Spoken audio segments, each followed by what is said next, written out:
So I want to quickly go over and give a representation of how humans actually move. So we're kind of taught that humans are made, from a movement perspective, made of mainly muscles and bones, and that's how we get around, that's how we move. But I think that model is a little bit outdated, and I think there's a better representation of how humans move that can actually lead us to better outcomes.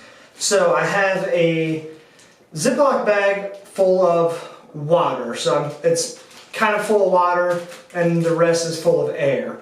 So humans are made of what? They're made of mostly water and some air and other stuff, but mostly water and fluids.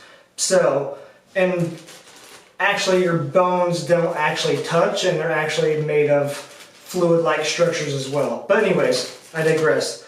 So I'm going to use this bag full of water and air to give a representation of how humans move. So we're full of water, we're full of air, but what else do humans have that something like a worm really doesn't? So what humans have are muscles, and those muscles squeeze. So we're full of water, we're full of air, but we also have muscles. And what do muscles do? They compress. So if I imagine my hand being a muscle here, and I use my muscle to squeeze or compress, boom, that shifts fluids and air to this side of the bag. So I compress on this side of the bag and expand on this side of the bag. And I can do that every which way. Now this is a very rudimentary way to kind of express the complexity of humans, but that is essentially how humans move. So we're basically big bags of fluid, and we have some other stuff, muscles, and we have air, and we use those things to move. So we might compress.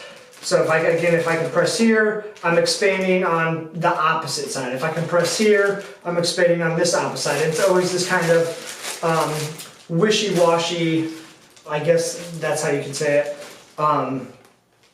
process. So if I'm compressing on one area of my body, likely the opposite area is expanding. And I'm pushing pressure, or I'm pushing air and fluids to propel myself in any given direction, and that's how I hold myself up against gravity, and that's how I move. So again, to make it easy, this is the bag, water, air, muscles squeeze, that moves stuff over here, and that's how. If this were on the table and this had muscles and this had brain, this actually could get to from point A to point B. But yeah, so that's really it, and that's what I wanted to show you here.